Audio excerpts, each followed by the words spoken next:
MIDC परिसरात Nagar Manmad bypass रोडवर सायबनकडे जाणाऱ्या रस्त्यावर दरोड्याच्या तयारीत असलेली चौघांची टोळी स्थानिक गुन्हे शाखेच्या पथकाने पकडली। या टोळीतील एक जण मात्र पसार झाला। पकडलेल्या चौघांकडून तलवार, लाकडी दांडके, मिरची पूड, नायलॉन दोरी, पल्सर आणि प्लॅटिना मोटरसायकल असा एकूण 1,92,100 रुपये किमतीचा मुद्देमाल जप्त करण्यात आला।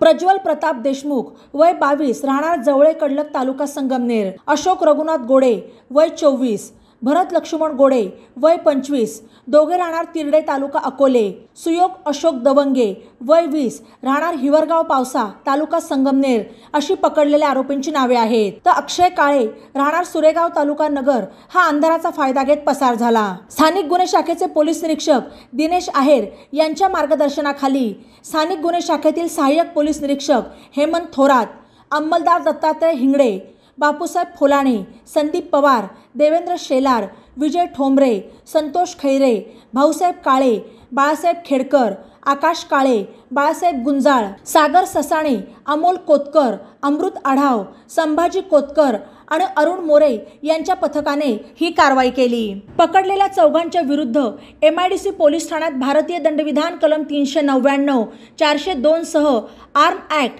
4/25 प्रमाणे गुन्हा दाखल करण्यात आला।